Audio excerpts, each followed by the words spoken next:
Welcome back to another Wisco Fanatics Wednesday. Jake and I are back. We have more Milwaukee Brewers discussion going on today. We have 6 Milwaukee Brewer games to cover. The Brewers split their 6-game homestand with the Marlins and Cubs.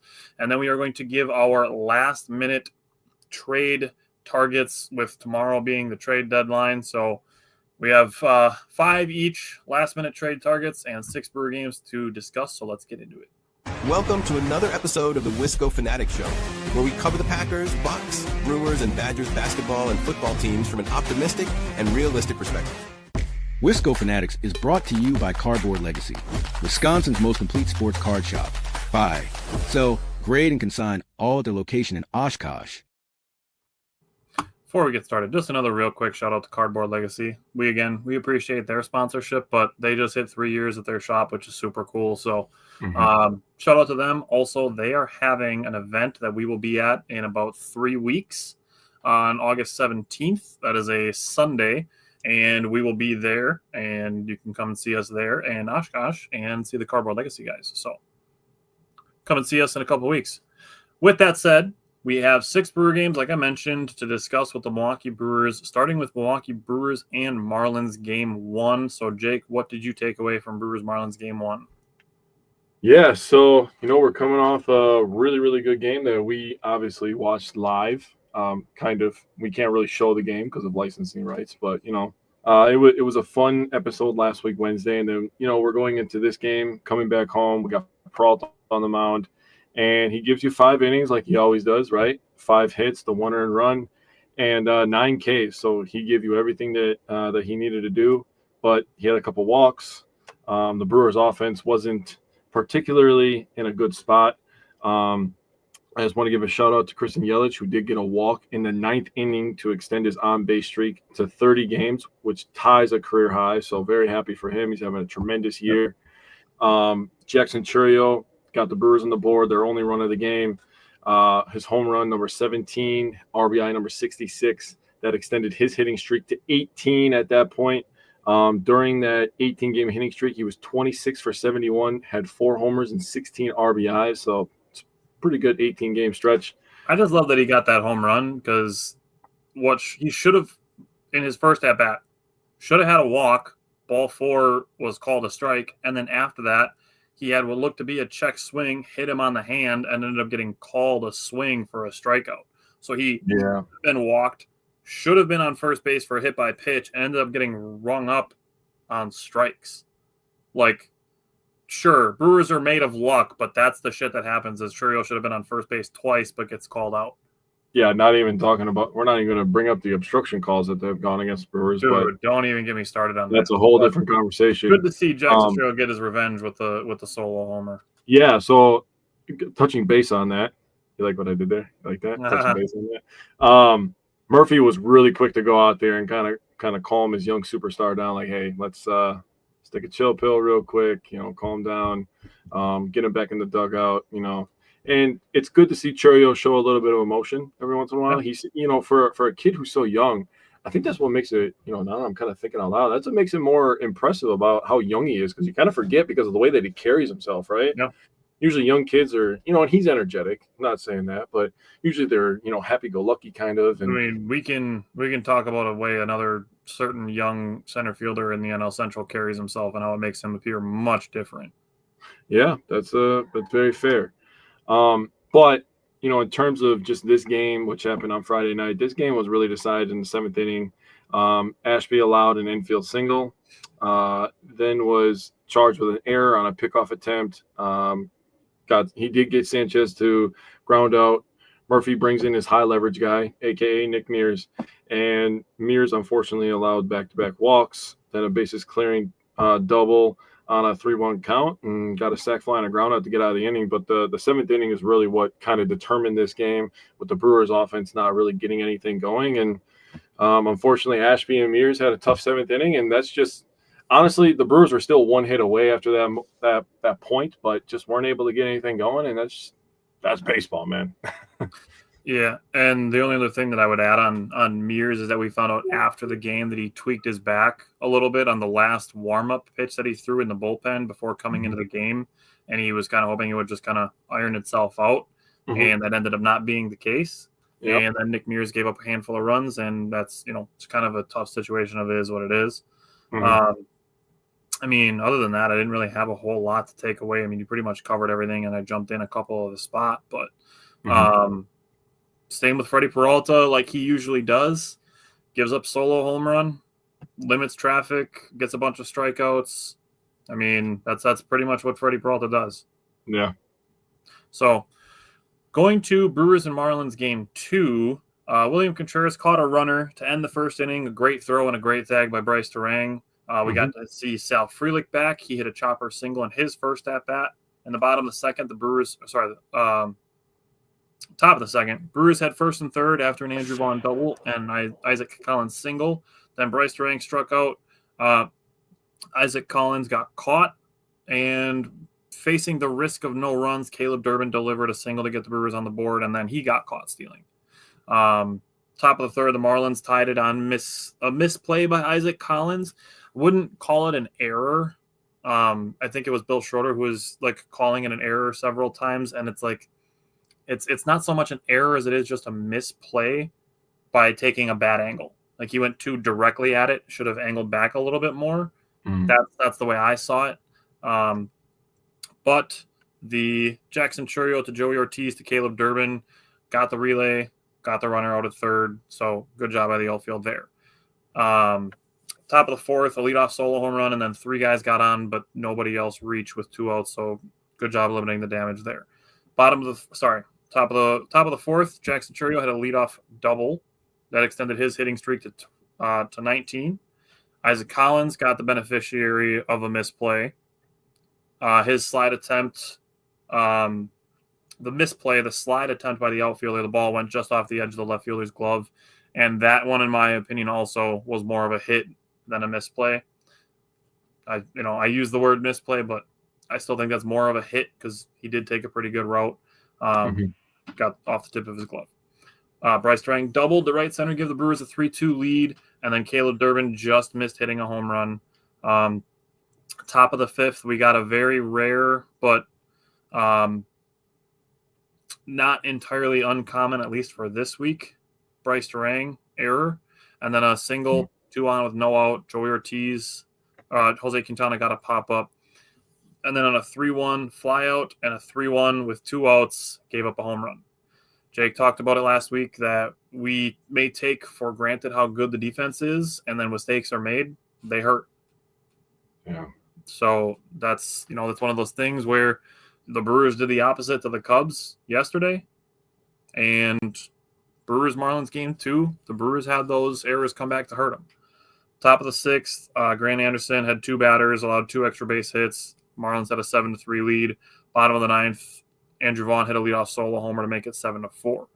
Now, my takeaway from these first 2 games and just some of the Brewers at bats that they've had in the last week is we've talked about it where there's been stretches where the Brewers are too impatient, and they need to be a little bit more patient, see some more pitches, maybe try to get the starter out of the game early, especially early in a series. Then we get to these 2 games, and I'm feeling like the Brewers are being too passive. Like I want to see them be more aggressive. So there's a sweet spot to be found there, especially with certain specific players, which we can continue to discuss. But to me, in the first 2 games, it felt like the Brewers could have stood to be a little bit more aggressive. So what did you take away from game 2? Yeah, first thing is welcome back, Sal Frelick. I'm still going to die on this hill that we were the first people to say that Sal Frelick was our favorite player. Now everybody's favorite player is Sal Frelick. So get on our level is all I'm going to say. Dude, we missed it. We missed his debut by 1 day. I know. Dude. 1 day we missed his debut by. And you know what? It happens. Sometimes you get unlucky. Jose Quintana, what else can I say? The guy, for everybody talking about the Brewers pitching, and rightfully so for a lot of these guys, Quinn Priester, who we're going to talk about here shortly, The Miz, Peralta, I mean, I can name them all. The guy who everybody was just ready to give up on because of his age and he's only on a 1-year contract is Quintana, and every goddamn time. And this is the same respect that I give Peralta for every 5 days Peralta goes out there.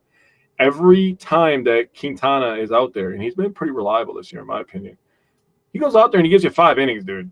Yeah. He's gonna wear it if he has a bad outing. And that's the veteran presence. And the thing that I like about him is, and I'm going to talk about some when we get to game one here against the Cubs in a sec.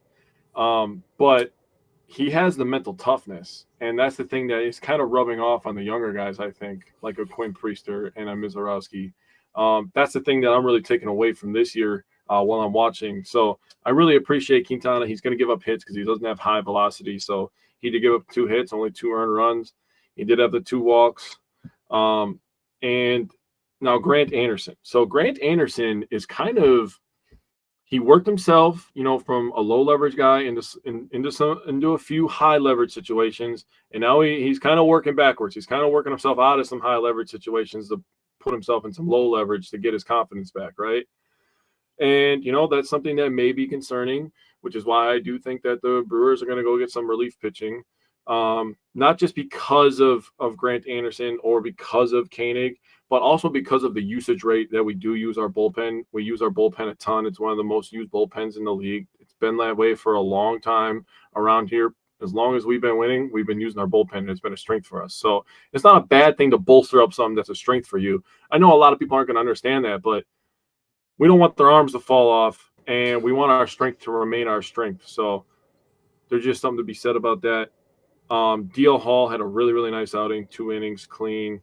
Had the one, I shouldn't say clean. He did have the 1 walk, but relatively pretty clean with the 2 strikeouts. And Koenig got a good outing as well, one inning and 1 hit. 3 of the 4 runs were scored with two outs. So that's something that they did carry over, into the next game. They were 4 for 8 in runners in scoring position. And the thing about Miami, and I keep having this text kind of, at the frontal lobe of my brain, is I seen a text from you and you said, who are these Marlins? And I 100% agree.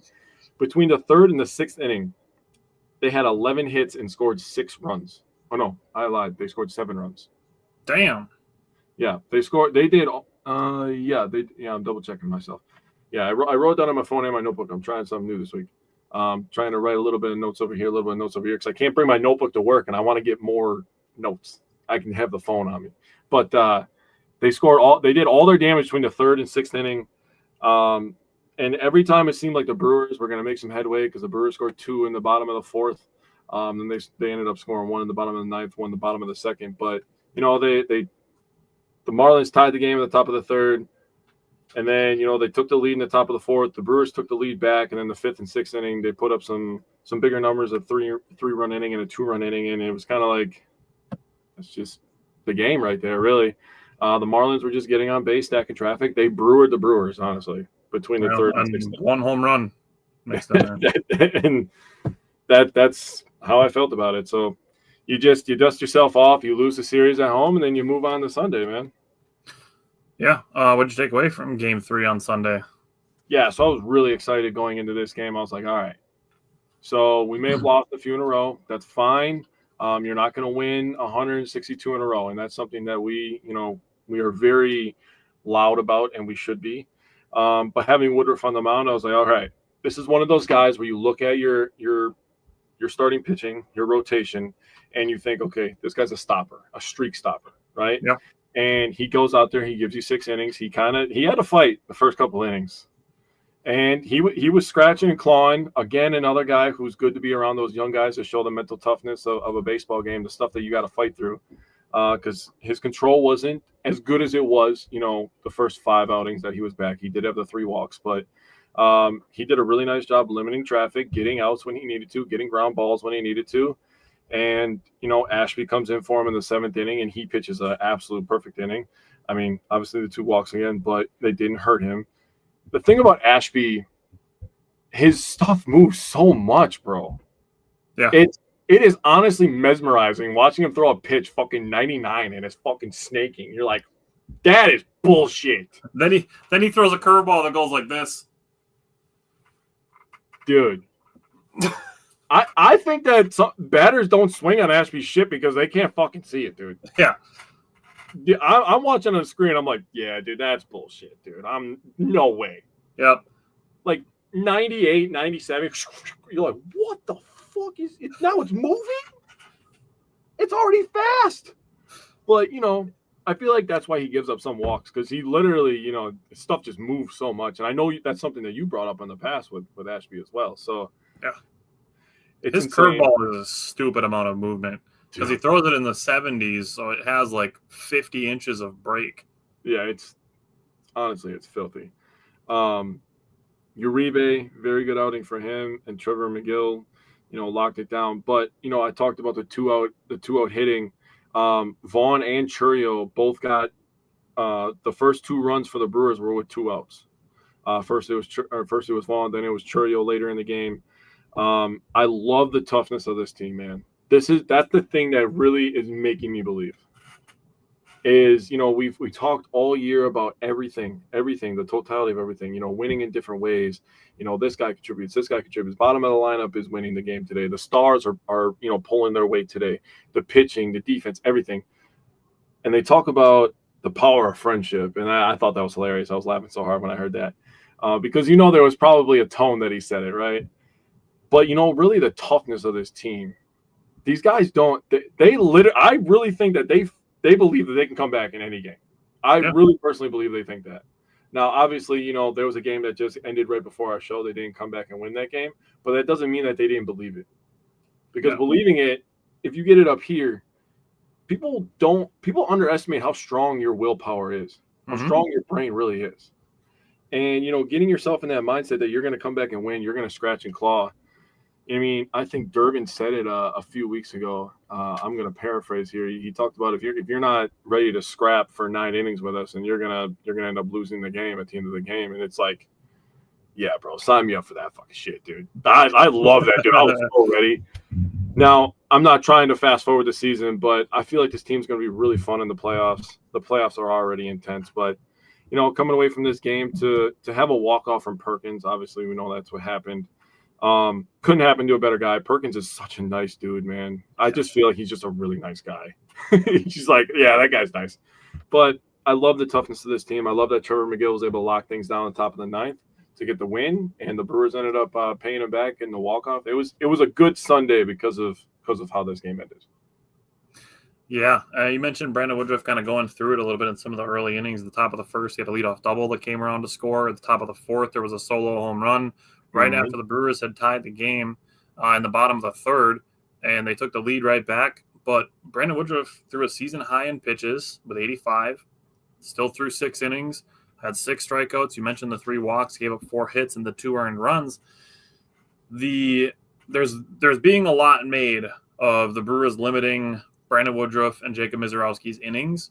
The thing is obviously, like, we can talk about what's next with Mizorowski, but Brandon Woodruff, both of his last 2 outings were short, quote unquote, by pitch numbers at 66 and 85, but he threw 6 innings in both of those games. Yeah. So if he's getting you through 6 innings on limited pitch counts, that's where, like I said, we're going to get to a point where he's going to throw like a 7-inning shutout against somebody in late September, or, I mean, ideally in the playoffs, he can give you something like that. And nobody's going to be like, oh my God, where did this come from? And we're just going to be like, yeah, he had all those 6-inning outings where he was only throwing 70, 75, 80 pitches. So it shouldn't come as a shock to anybody that he can throw 7 complete innings with, minimal damage and only have 90 pitches. Yeah. That's how efficient he is. Now, Jackson Churio, bottom of the 3rd, had a 2-0 double that tied the game and extended his hitting streak to 20. That is the first 20-game hit streak by Milwaukee Brewers since 2011. Ryan Braun during his MVP season. Yeah. That was the last 20-game hitting streak for the Brewers. And the next one is 21-year-old Jackson Churio. That is crazy, bro. 2018, Yelich didn't even have a 20-game hitting streak. Damn. Now, Jake did mention before his 30-game on-base streak, which was broken at 30, tied his career high. That was during his MVP season in 2018. So, that's fair. Bottom of the 6th, Brewers had 2 singles, had runners on the corner with 1 out. Caleb Durbin grounded into a double play. The Brewers are dangerous when the bottom of the order is contributing. They are beatable when Durbin, Ortiz, and Haas are struggling. Obviously, one of those three is now rendered moot because he's not with the team anymore. But Durbin and Ortiz, we need their bats contributing. That's when the Brewers are at their best. We've talked about it at length throughout the entire month of July and most of June, that when the bottom of the order is contributing, the Brewers are extremely dangerous and they can score tons of runs.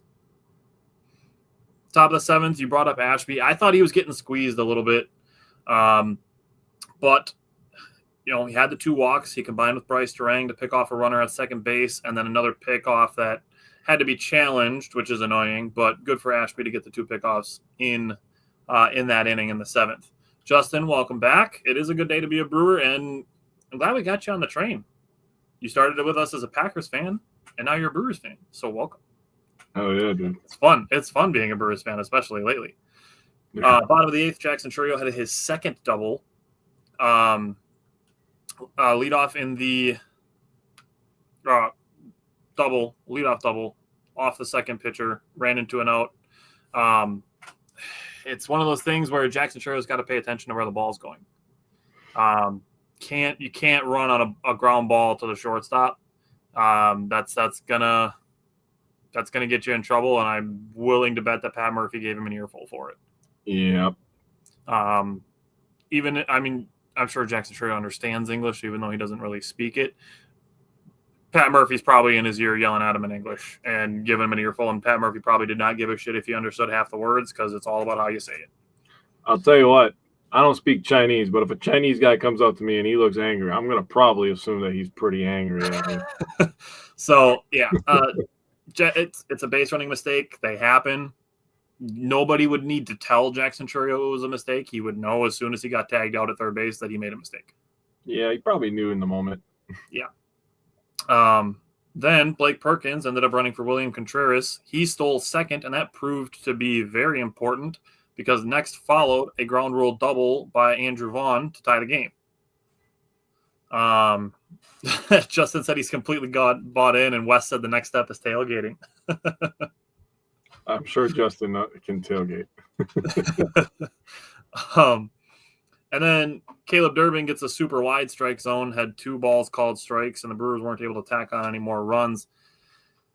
It's just another one of those things where, the Brewers are lucky, but then you don't see that Aaron Ashby gets squeezed in the top of the 7th, and then the Brewers in the bottom of the 8th get a really wide strike zone, and it's like, okay, but because you can't put that in a box score, Cubs fans are going to be like, they didn't get lucky there. But again, I'm not expecting Cubs fans to be watching Brewer games when they're not Brewers Cubs. So I guess I'll let it be. Bottom of the 9th with 1 out, Eric Haas had a bloop single. Bryce Durang had an opposite field double. Jackson Chourio was intentionally walked. That is the world that we live in, where Jackson Chourio is being intentionally walked. He is 21 and being intentionally walked. Yeah, bro. I said that to you. I was like, bruh, how many 21-year-olds are they intentionally walking? And, you made a great point that first base was open. That makes a lot of sense to me, too. Mm-hmm. But at the same time, it's like, isn't the 21-year-old, the inexperienced guy usually the guy you go after? But if it was the first half of last season, you're pitching to Chourio expecting him to strike out because he's going to swing at everything. Yeah, that's fair. So he's matured a pretty good amount in the first year and a half that he's been in Major League Baseball. Yeah. With that, Blake Perkins hits a walk-off, would have been a double. I mean, it was hit over the center fielder's head, ends up being counted as a walk-off single because it's all the Brewers needed. And after this game, the Brewers won. They moved to 21-21 in games that they don't hit home runs. That is the best record in Major League Baseball. The second best in games without home runs are the San Francisco Giants at 16-23. Yeah. So the Brewers are the only team at 500 in games that they don't hit home runs, and nobody has a positive record in games they don't hit home runs. Yeah. So people bring up power, and, power wins in the playoffs. We obviously saw it happen to us last year. And, Andrew Vaughn has helped mightily with that, and that's the hope with Danny Jensen, that he helps with that as well, because he presents more power than Eric Haas. But I mean, if anybody can win without the long ball, it is the Brewers. That is true. The numbers tell you that. Justin said it's going to be hard to tailgate living in Arkansas, but who knows? Maybe I'll take a trip. Hey, if you come up, let us know. Anything else you want to say about Brewers and Marlins? To admit to live in Arkansas. That's all I'm going to say. That's tough. All right. Want to go to the Cubs series? Yeah. Let's do this, man. Dude, this was Brewers Cubs game 1 is such a study in not taking victory laps in the first inning of a 9-inning ball game. It's especially considering that you scored 3 runs and not 23 runs. Because Cubs fans are all banging their chest and, oh, yeah, we got a 3-0 lead. This is your king. This is the second coming of Christ, Jacob Mizorowski. That's who this is. Fucking Chicago sports media tweets out, oh, this is Jacob Mizorowski doing his best Jordan Love impression. Yeah. All that fucking victory lapping in the first inning just to lose 8-4.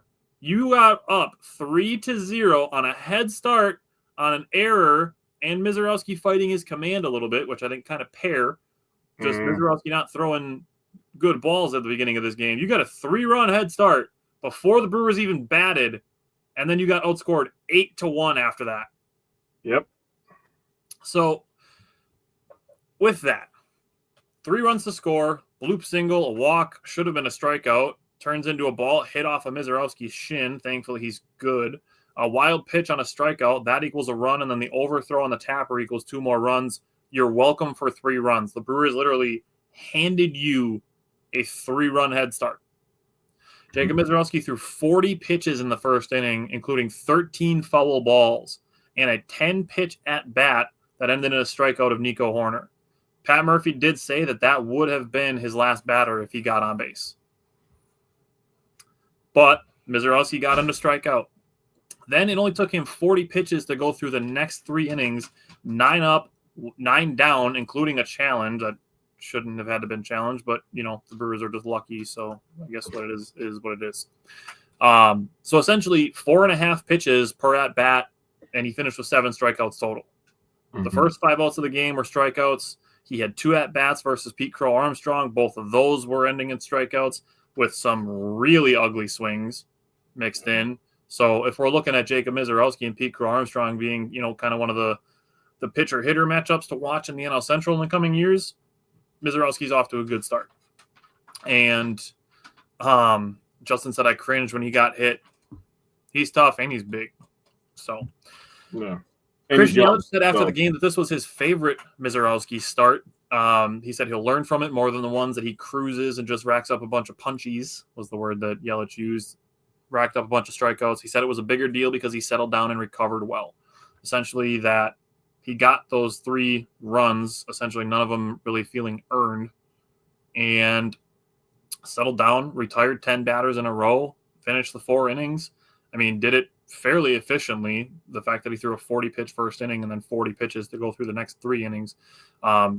Just a really good job by Jacob Mizorowski to forget the first inning and be the really good version of Jacob Mizorowski through the second through the 4th. Now, flip side, Matthew Boyd for the Cubs, he was fighting his command too. Brewers drew 2 walks in the first inning, didn't score any runs. Drew another walk in the second after a 2-out single, no runs. Bottom of the third, at the top of the order, came up to bat. Sal Frelick had a walk. William Contreras had a 1-out single. Christian Yelich had a double. All 3 of those, Sal was a single, not a walk. All 3 of those hits were all pulled. Then Brewers are on the board, ended 25 1/3 scoreless innings by Matthew Boyd. Andrew Vaughn drew a walk to set up Isaac Collins, who's been pretty clutch this season. And he, on a 3-2 count, takes a great swing on a ball in the outer third and hits an opposite field single to tie the game. Bryce Durant gives the Brewers a sac fly for the lead, and the Brewers are up 4-3 after the Cubs and their fans did tons of victory lapping after their 3-0 lead. Took 4 innings, not even 4 innings for the Brewers to take it right back and keep it. And then one thing I don't think that we're talking about enough, Jake, I know you gave him credit in one of his earlier games, but we are not talking about how good DL Hall has been. Dude, Like Me, bro. I'm saying it to put a pin in it for myself, for those of you watching, for you. We need to talk more about how good DL Hall has been. And I said this to somebody today. The Brewers are in such a luxurious state that they have DL Hall and Aaron Ashby in their bullpen.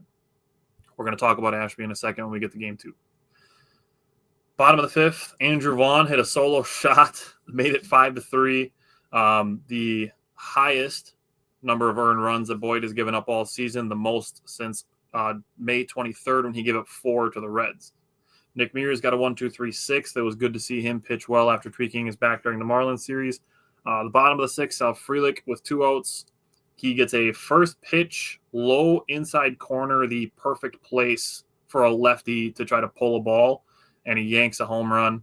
Love to see that. We talked about it in the beginning of the season that we were kind of buying into the hype of Sal adding 15 pounds of muscle, and he's got 8 home runs after having 6 in the previous 2 years. Do you remember what he said early in the season, how he gained the weight? His mom's marinara sauce, bro. That's literally the most Italian thing ever.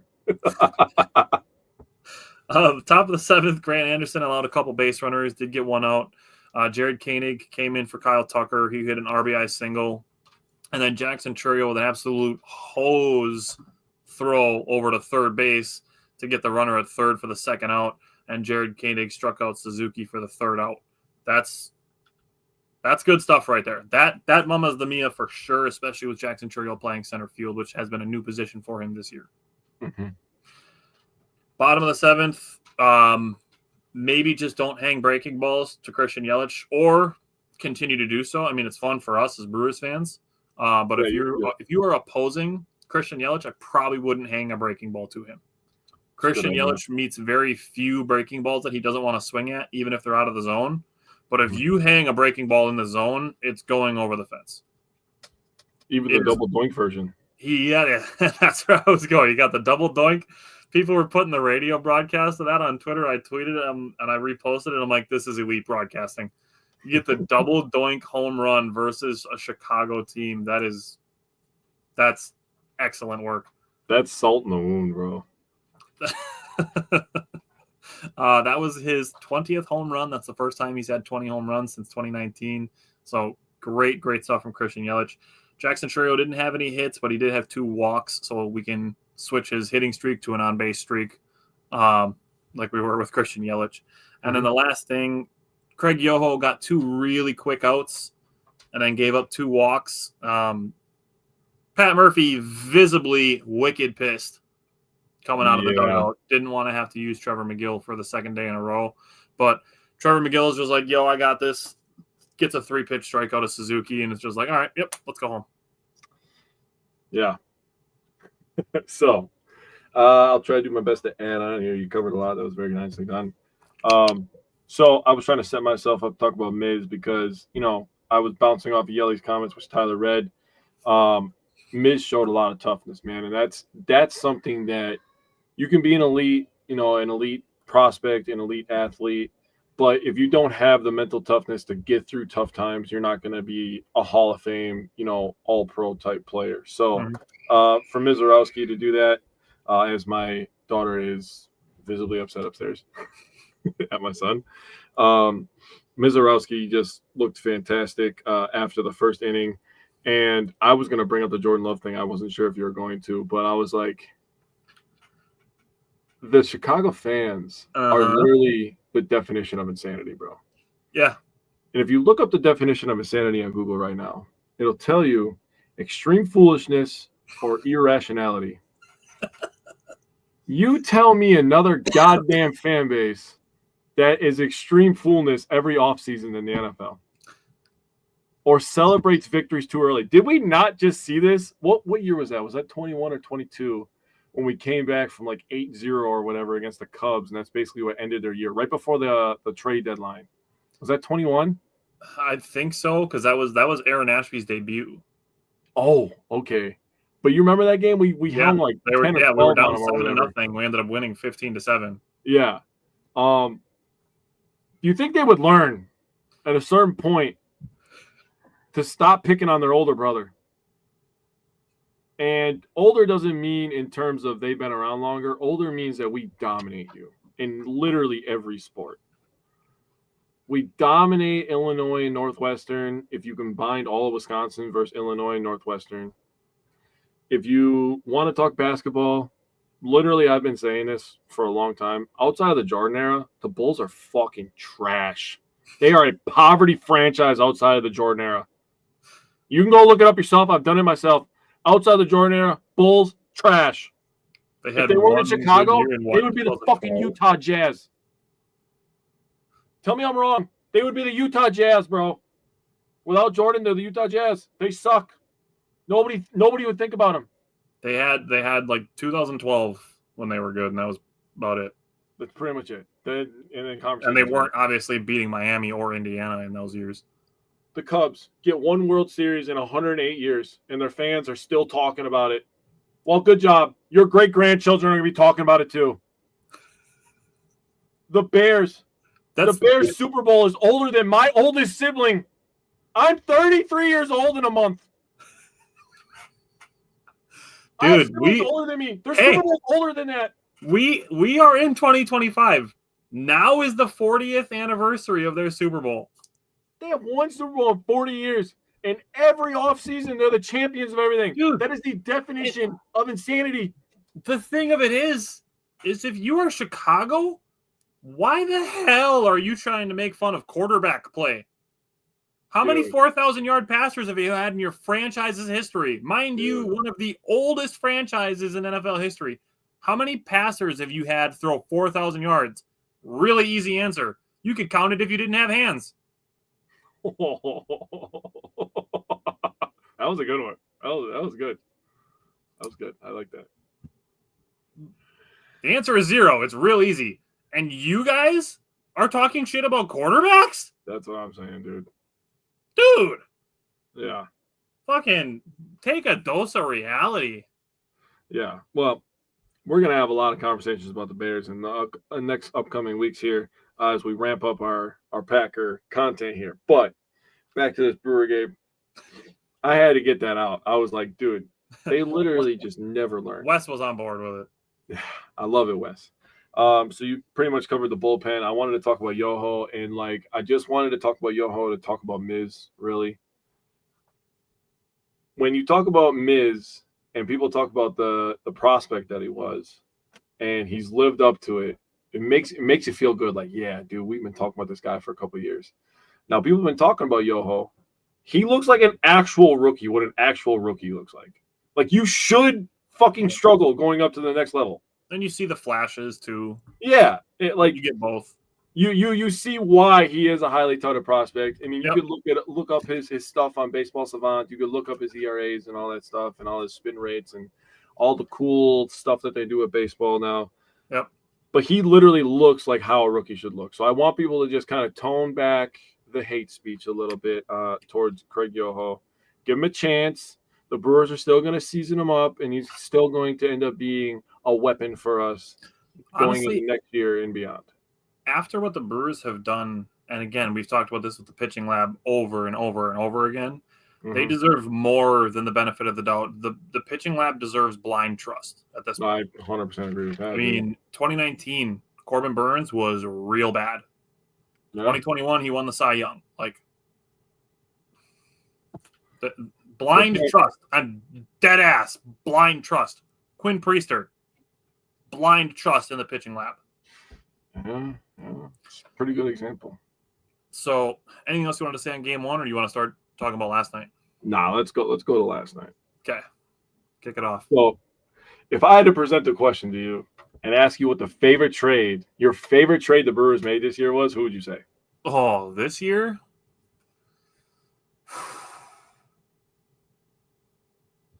Because they were both shining last night. That's so tough. I mean, because there's insane stats for both of the trades. It's not Danny Jensen because he's been here for 3 days, but right. Between Quinn Priester and Andrew Vaughn, man, I'd probably say Andrew Vaughn just because I did want the Brewers to trade for him a few years ago. Yeah, back when he was playing at his best. 2022 and 2023 and 2024 were a little rough, but 2021 Andrew Vaughn was real good. And that's what the Brewers are essentially getting from him is the best version of him. Mm-hmm. So it's probably Andrew Vaughn, but I don't think there's a wrong answer. Wes said all hail Vaughn. But yeah, I would probably lean Vaughn. Yeah, and I wouldn't disagree with you. Now, picking this is almost like picking your favorite child, right? Like sometimes you're my favorite kid. Sometimes you're my favorite kid. Sometimes I don't like any of you. Look at both of the kids behaving on the same day. What a time! Yeah, right. Priester after this win improved to 10-2 on the year. That is insane, and it's crazy. And the Brewers have won 11 straight Quinn Priester starts. Yeah, 11 straight Quinn Priester starts. That's stupid, dude. Yeah, that's insane. He gave us 5 2/3. He gave up the 8 hits. He had 2 earned runs, 2 walks. Now, about the walks and him not being able to finish 6 innings, dude, he had to sit for a long time, bro, and then try to come out there and like go again. I mean, that's a tough situation to be in. So for Ashby to come in, get the 1 out. I loved Ashby finishing out the game, saving the bullpen for the game. That was fucking massive. And even if the game today didn't end up like we wanted, giving some of those guys 2 days off in a row, I've already talked about how the bullpen is used. We're one of the most used bullpens in the league. That's still a good thing for us. So you can still take positives away even when something doesn't go your way. And that's something that we have talked about for years now. Those extra days off matter now because in August, the Brewers, you'll hear it on the broadcast, they play 19 games in 18 days. So take the extra days off when you can get them. Yeah. Because we're about to be sweating during August. Yeah. Especially like the middle weeks in August that's what they call the dog days of summer, and it's going to hit us pretty fucking hard. Ashby and Hall are going to be massive with that. If the Brewers don't do anything with Nestor Cortez, which we're going to talk about trade targets here in just a second, if the Brewers keep an extra starter and have 6 starters, wouldn't shock me for a second. Wouldn't shock me for Mizorowski to get sent down for Logan Henderson or Chad Patrick during that stretch, just because it's going to be literally all hands, all arms on deck in that stretch, because that's going to be such a torrid stretch of games. Yeah. So expect a lot of transactions during those 19 days. Yeah. In terms of this game right here, Priester and Ashby, I thought did a really, really nice job controlling Chicago traffic. Chicago had runners on 2nd and 3rd in the 4th inning with 1 out. Didn't score. They had runners. They got lucky on that, by the way, because the first one was a ball off of Quinn Priester's glove, and the second one would have been a double play, but Bryce Durang had a bobble, so they only got a fielder's choice out of it. True. So lucky Cubs in that situation. They also had 1st and 3rd with 1 out in the 5th inning, and they didn't score in that situation either. An inning-ending double play to Seiya Suzuki. It seems like that guy either hits a bomb, strikes out, or hits into a double play. That's literally what I about that. The at bat before it, because before that there was a leadoff double and then a 1-out walk to Kyle Tucker. Now I was okay with it being essentially an intentional walk to Kyle Tucker with first base open, knowing that Quinn Priester can get ground ball double plays. Yeah. So that was a good strategy of Chris Hook, Pat Murphy, Quinn Priester, William Contreras, of them to pitch kind of around Kyle Tucker to see, maybe if he'll chase something. Right. But to essentially allow him to get to first base to face Suzuki with the opportunity to get a ground ball double play to get out of the inning. Yeah, big time stuff right there. Obviously, we know the Brewers end up winning this game 9-3. Making them winners out of 15 of the last 18 games. So they're on an absolute freaking hot streak. A guy who's starting to heat up is William Contreras. And I wrote this down last night after his RBI that he pulled to left field. I was like, he's starting to hit the ball hard. He's starting to hit the ball with some conviction. And if he gets any launch angle on this son of a bitch, he's going to start hitting some over the wall. And obviously, Spoiler alert. I saw today's game. We're going to talk about that yet, but I was like, damn, bro. Maybe you should lock in a little bit more. Siegler went our guy, and he's like, hey, let me hit a couple bombs real quick. Yeah, right. And yeah, I got some thoughts on that. King Vaughn, dude. So there's this dude I follow on TikTok, and he is the funniest dude to me because like he like complains about Chicago sports, but like he does it like comic relief almost. And he's a White Sox fan. And he was watching the game last night, and he's like, this guy can't keep getting away with this. And then all of a sudden, you know, after the drop on Yelly's hit from PCA, Vaughn comes up with a hit straight up the middle, and he's like freaking out. No, right? Then he cuts to the next part where he has bases loaded. He's like, watch this ugly motherfucker hit the ball over the wall. I swear to God, I'm going to crash out. Launches it. Best part about that grand slam was easily Craig Counsell. By far the best part. As soon as he heard the sound, he said, yup, get somebody up in the pen now. I'm not even going to lie to you. That might be my favorite moment of the season so far. Dude, that was... Andrew Vaughn hitting a grand slam and seeing Craig Counsell immediately turn around to the bullpen phone. That might be the best highlight of the season. Dude, legitimately, watching that highlight, that he literally heard the sound and he knew. He was like, yeah. Dude was on the phone with the bullpen before the ball landed. Dude, I really don't know if the ball was like even into the outfield, bro. I legitimately think he heard the sound and he was like, yeah, we need to get somebody in here right now. Oh, that was awesome. After that grand slam, I was like, holy shit, dude. I texted my dad BTA. My dad's like, what does that mean? And I'm like, oh, you're going to learn something today. It means belt to ass. And my dad was like, yeah, I like that. I'm going to start using that. I'm like, hell yeah. Nice. Man. I'm keeping you cool, Pat.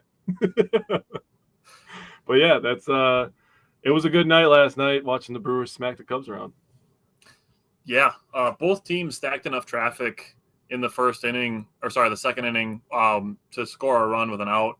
Bottom of the third, Andrew Vaughn missed a grand slam by about 10 feet. Did drive in a run with a sac fly. Mm-hmm. Top of the fourth, we talked about the Cubs getting kind of lucky. Good job by Quinn Priester to have second and third with only one out to strike out Dansby Swanson and then get a tapper for the third out. Top of the fifth, Quinn Priester got up 0-2, allowed a leadoff double. Then we talked about Tucker being kind of intentionally walked, which I was okay with. Set up Suzuki for the double play to end that inning. Bottom of the fifth, we got to talk about Jackson Chourio. He hit a triple over PCA's head, pulled a hammy between second and third base, said it felt like a tickle. Essentially, they're going to keep him all today, and then he's probably going to play on Friday, I would guess. I would. That's what it kind of sounds like. He was in the dugout today, like they weren't, having him doing testing all day, like he's there. But that's where we're at. It's a luxury to have a guy like Blake Perkins around. To have him come in knowing you have an elite backup center fielder and you don't have to stick, Jake Bowers in left and put Sal in center and put Collins in right. You don't have to shift out your entire outfield. You just say, all right, Chourio's going to sit out the rest of this game. Boom, Blake Perkins, you're in, and you gain defense. Yeah. Like, obviously, you lose some offense, but yeah, you get better defensively when Blake Perkins comes into a game. Mm-hmm. William Contreras followed by smoking a double off the top of the wall, 106.9 miles an hour off the bat. Love that. Like you just said, William Contreras hitting the ball hard. Christian Yelich hits a deep fly ball to the warning track, and I've seen Cubs fans complaining about the length of the warning track and like, oh, warning tracks should be standard. Like, dog, you are a fan of a team that plays at Wrigley Field where their wall is literally bricks covered in leaves. But you're upset that the warning track is longer in Milwaukee. You're upset that you have more warning before you run into a padded wall. Yeah. But you have a shorter warning track and a brick wall covered in ivy, and you're turning that into a complaint because your prize center fielder dropped a fly ball. That is weird energy to me. Yeah, I agree. To me, Pete Crow Armstrong was thinking about getting the ball in, throwing it before he was thinking about catching it, and did not lock in the catch, and it slipped out of his glove. Yeah, that's literally probably what happened. I did write in my notes, LOL in all caps, super bold, because that was funny as hell. And Andrew Vaughn immediately made it hurt by having an RBI single, and then another sac fly made it 5-1 Brewers. Top of the sixth, after a long sit down, Quinn Priester allowed a 1-out solo, double, and a single, rebounded to get a strikeout looking, and then Aaron Ashby came in for the number 9 hitter, got down 3-0, and then on 3-1 got a pop-up. So good job by Ashby to get that out without allowing any more base runners. Bottom of the sixth, the Brewers stacked some traffic thanks to 2 walks and an error, which led to the bases loaded for Andrew Vaughn.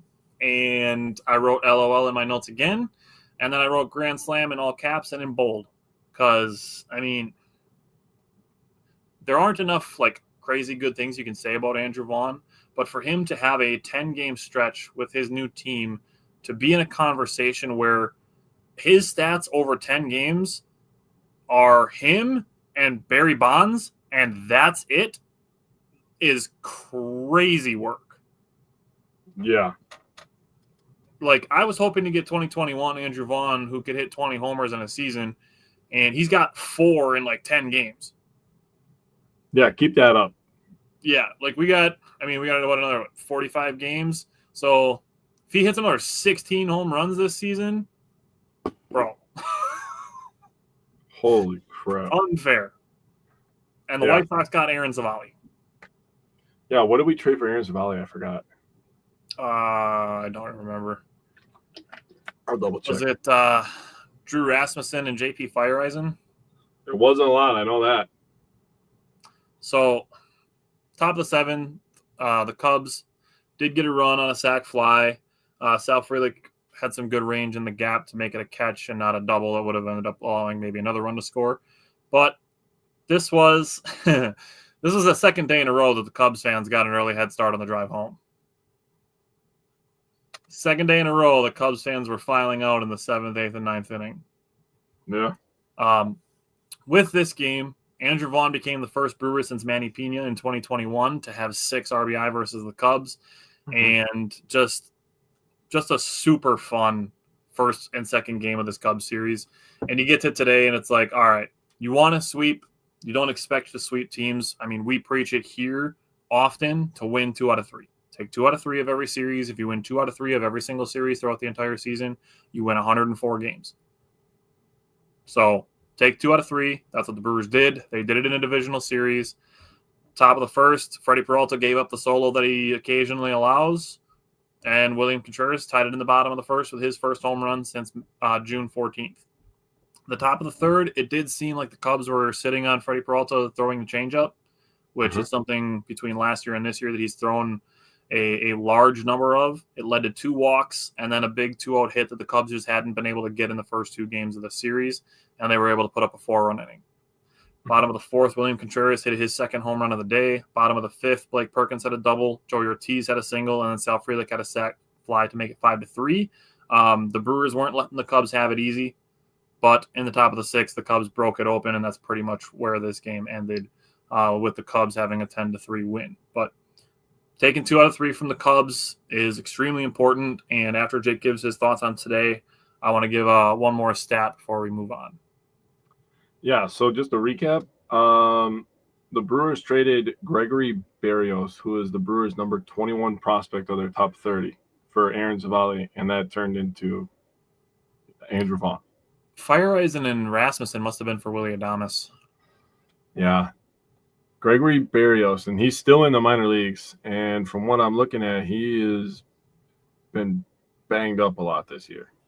I think he was in Appleton when we traded Zavalli for him. Yeah. We traded him for Zavalli. Yeah. So good trade. Another masterclass from the Brewers. Today's thoughts. Honestly, I love that Contreras is starting to hit the ball harder. I love that I set myself up for that moment. He did a really nice job on his second home run, just staying with the pitch and just sending it to opposite field. When he's hitting the ball hard to right field, yeah.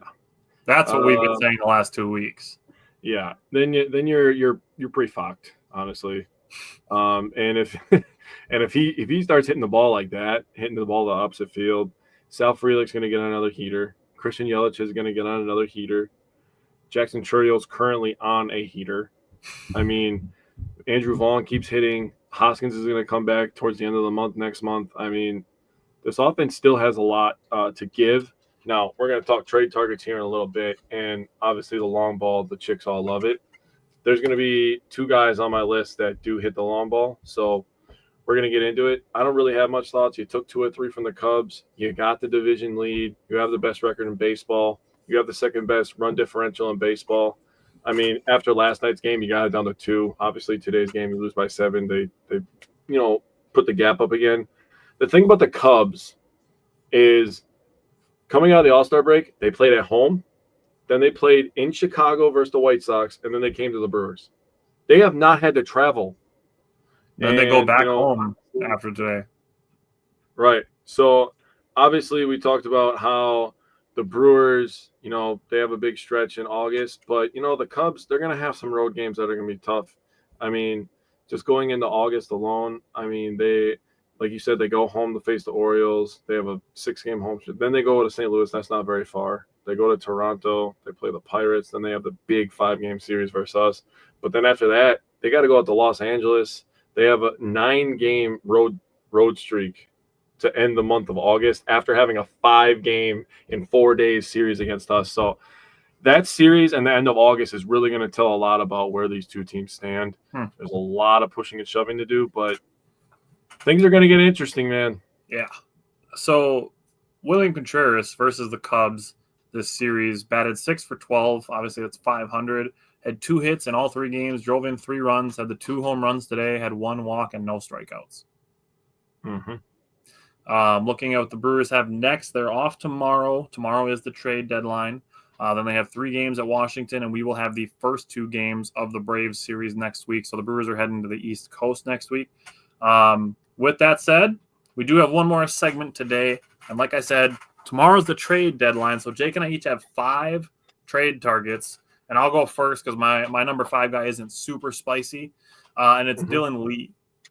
He's going to be 31 Friday. He is an expiring contract from the Braves. He is a left-handed relief pitcher.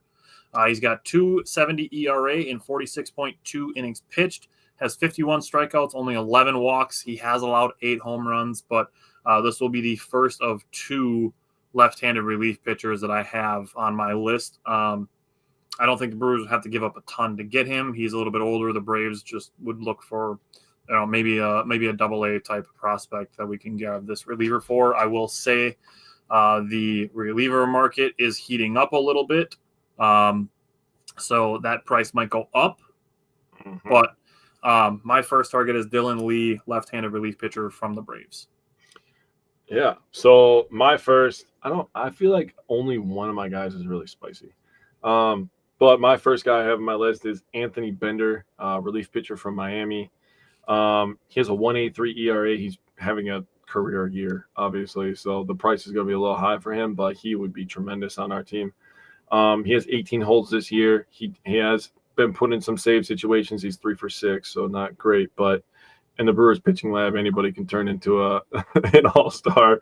He had he's only giving up a 160 batting average, and he has a 0.97 whip. So those are both elite. He has 2 years of arb control. So right there, he's going to be a little bit more expensive just because of the arbitration. And I broke down his pitching. He has a 4-seamer. He only uses it 1% of the time. A changeup 3% of the time. That number would go up in Milwaukee. I promise you that. His slider is 22%.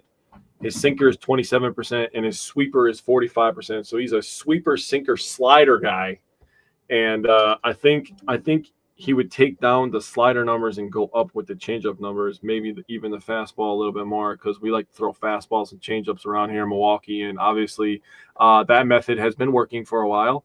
Yeah. So, I just think Anthony Bender would look good in the Brewers uniform. So my number 4, this is a little bit of a cop-out because I did not come up with this trade idea. It actually came from Ryan Garcia, who works for Empire Sports Media in New York, which is a pretty big outlet. And his proposal was Ben Rice, who is a first baseman / DH, to trade him for Chad Patrick.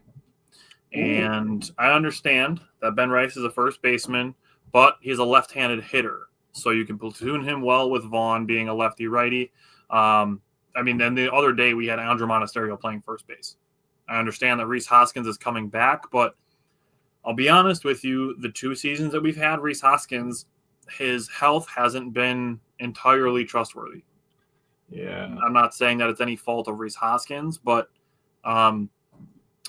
expecting Rhys Hoskins to be back fully healthy and hitting dingers isn't something that I necessarily want to fully put all of my eggs in that basket of. Yeah. Now, if we look at Ben Rice, this is his Baseball Savant page. That's good. That's a lot of red. I like that. This dude mashes. He's under team control until 2030, which is great. He does have a low batting average. It's just 229, but he has 15 home runs in just 290 at-bats. Jesus. He does not chase. He's played a little bit of catcher. He's played 13 games of catcher this year. So, there's potentially an option there to platoon him, and obviously you can DH him, or like I said, you can platoon him with Vaughn because he's a left-handed hitter. But seeing this much red on your Baseball Savant page is a very, very good thing. Also, there's no blue. His whiff percentage, his K percentage, while not great, are still above average. He's in the 83rd percentile for chase. Like I said, he doesn't chase. If you look at his 2025 similarities for hitters, can see them right here. One of them is Matt Olson, and another one of them is Brent Rooker. Oh. Both of those dudes mash baseballs. For him to be being compared on similarity to Matt Olson and Brent Rooker, that is very good. And for the Brewers, if they're going to trade one of their young controllable starters, the list of the 3 that are the most popular to be traded in the order that I would prefer to trade them would be Tobias Myers, Chad Patrick, and then Logan Henderson. Yeah. So if we're trading Chad Patrick for a controllable first baseman who's under team control for another 4 years, I would absolutely do that trade. Yeah, they need to lock down that first base, so I like this trade. Yeah.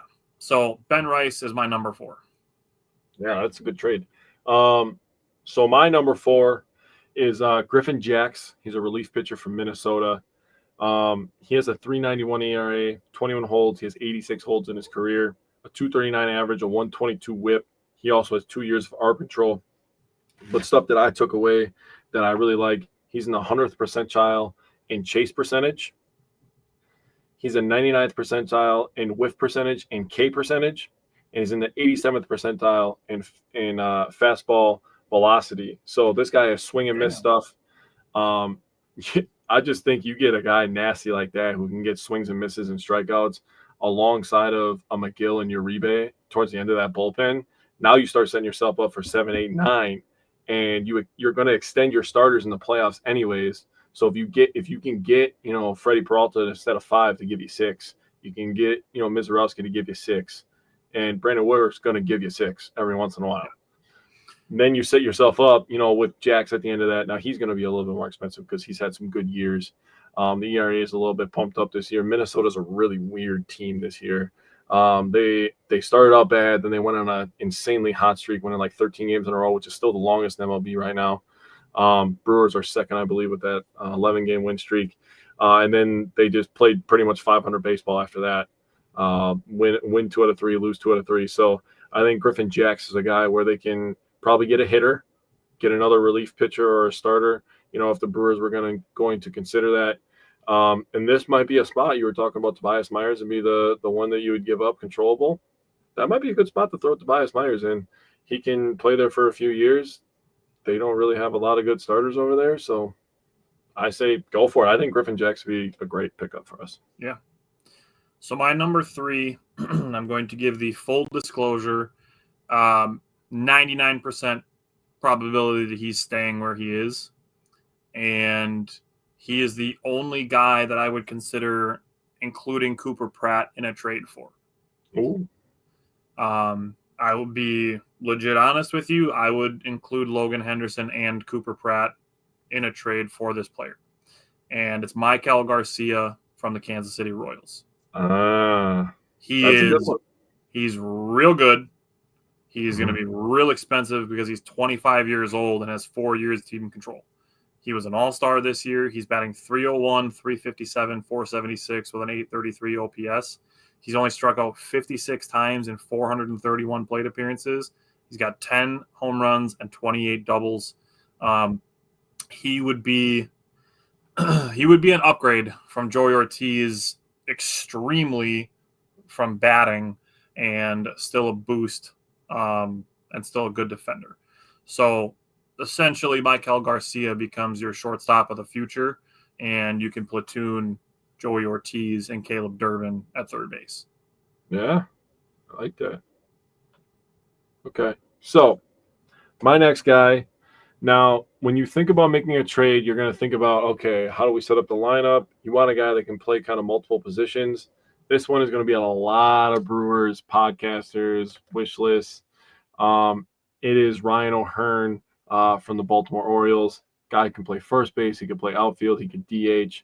That gives you a lot of lineup flexibility. On top of him playing first base and outfield, he's in the 92nd percentile in terms of range when you look at fielding. So he plays good defense. His expecting batting average is in the 94th percentile at 295. So he has a good hard hit percentage, good square up percentage. This guy walks a bunch. He doesn't K that much. So he's hitting 283 on the season, 374 on base, 463 slug, and an 837 OPS. He's a lefty bat. He's got 13 homers and 43 RBIs. The only problem is a free agent at the end of the season. But if you're going to go for it, you're going to want to go for a guy that plays defense, can play multiple positions. He would be a seamless fit in Milwaukee. All right. My number 2 is another left-handed relief pitcher, and it's Danny Coulombe from Minnesota. He's on a 1-year, $3 million deal. He's a perfect trade candidate, and I want a lefty reliever that I trust 100%. My trust in Jared Koenig is shaky right now. So I want another lefty that I can trust with leverage. Not that Aaron Ashby can't be that guy, but you were just talking about, if your starters give you extra, think about it if the starters give you less. There's times where more often than letting a guy go through a third time, they'll bring a reliever in after twice through the order after the starter. So you might need to use Ashby to pitch the 5th and the 6th of a game. Yeah. Which takes him away from using him late in games. I don't want to be in a position where Jared Koenig is our only left-handed leverage pitcher. Danny Coulombe is a little bit older, but he has a 1.16 ERA in 31 innings. He hasn't allowed a single home run this season. Does still have 31 strikeouts to 9 walks. So he's absolutely going to be traded. Yeah. So my number 2 is the hottest hitter on the market right now, Suarez from the Diamondbacks. The Diamondbacks they're in the worst spot you can be in. They're hanging around 500. They're a little bit below 500. They're like, we don't know if we're going to make the playoffs. A couple of years ago, they did make the playoffs. They got really, really hot at the end of the year and ended up, propelling them deep playoff run, right? The only problem I have with Suarez is, yes, he's having a great year, 36 homers, 87 RBIs. He's batting around 250. He's on 248 average. That's his career average and his average this year. 320 on-base percentage, 576 slug, and an 896 OPS. He's having a tremendous year. Not taking anything away from him. He's just going to cost too much for me. Now, if the Brewers make this move and they go for it, I'm going to be like, hell yeah, dude. Let's lock in. Let's do this shit. Let's go for it. We're going to go for a ring. They're taking a big swing. Yeah. Unintended. Because this guy is literally nothing else other than just power. That's all this guy is. Yeah. He doesn't give you elite defense. He's not super fast. I mean, he's not, I wouldn't call him old, but he's not young. He's been in the league for a while now. He's played for 3-4 teams at this point, I believe. 3. Yeah, he's played for Cincinnati, Seattle, and now Arizona, correct? Yep. Okay. I did remember that. Yay me. Also, he's a free agent at the end of the year, so he's talked about how much he loves Cincinnati. Are we going to trade for this guy and he's going to sign with a division rival? If we come up short, we're going to have to give up prospects. and I've heard that they really want Logan Henderson. And that makes me go like, straight up, maybe. But I can't discredit, I'm thinking about all these ifs. I can't discredit what he would do to the lineup because you got a guy like power like that, and we're talking about all these things that could happen. He's guaranteed power. We're talking if Vaughn stays hot, if Yelich, gets hot, if he is guaranteed power, and if you could plop that right in the middle of your lineup, that's a guy that they don't want to see.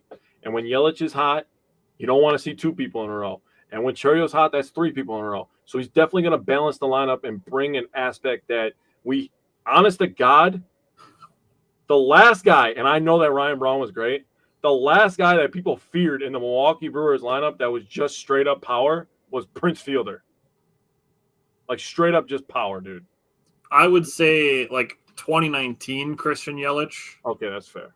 Because he was going to hit 50 homers that year. Yeah, he was going crazy. That's fair.